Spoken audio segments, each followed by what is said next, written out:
ব্ৰহ্মপুত্ৰত খহনীয়া বাঘবৰ বহৰী মথাউৰিলৈ ভাবুকি মহাবাহু ব্ৰহ্মপুত্ৰই লালন পালন কৰা অঞ্চল বাঘবৰ আৰু বহৰী বৰপেটা জিলাৰ এই দুই অঞ্চল আছে ব্ৰহ্মপুত্ৰৰ পাৰত ব্ৰহ্মপুত্ৰই দুই অঞ্চলৰ জীৱন ৰেখা সময়ে সময়ে ব্ৰহ্মপুত্ৰই খহাই নিছে বাঘবৰ আৰু বহৰীৰ বিস্তীৰ্ণ অঞ্চল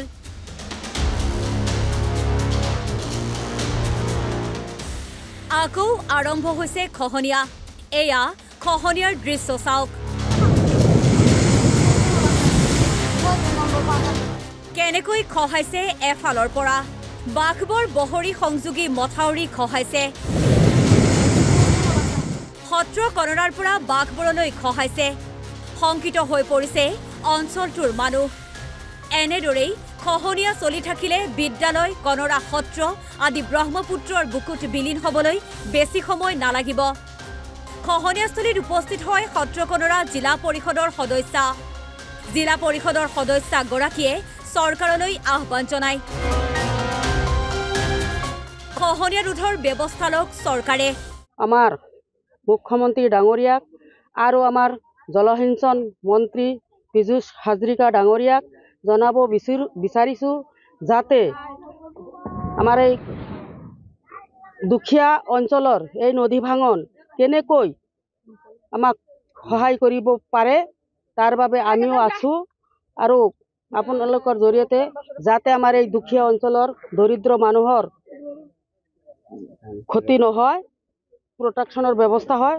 যিটো ইমাৰ্জেঞ্চি প্ৰটেকশ্যন দিলে যদি আমাক সহায় কৰে আমাৰ এই অঞ্চলৰ বহুতো দুখীয়া মানুহ অলপ সকাহ পাব শেহতীয়াকৈ কেইটামান দিনত হোৱা খহনীয়া দেখি অধিক চিন্তিত হৈ পৰিছে অঞ্চলটোৰ ৰাইজ কেইদিনমানতে মথাউৰি ছিগিব গতিকে আজি বহৰীৰ পৰা যিটো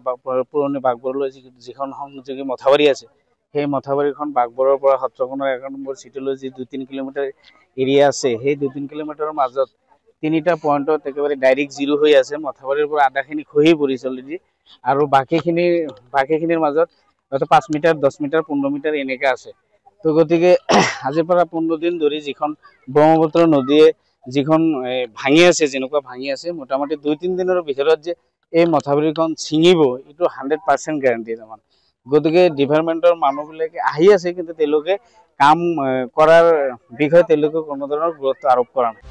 বাঘবৰ বহৰী মথাউৰি অতি গুৰুত্বপূৰ্ণ এই মথাউৰি ছিগিলে বৰপেটা জিলাৰ এক বৃহৎ অঞ্চল বিপদাপন্ন হ'ব খহনীয়া ৰোধৰ ব্যৱস্থা অচিৰেই ল'ব লাগে সংশ্লিষ্ট বিভাগে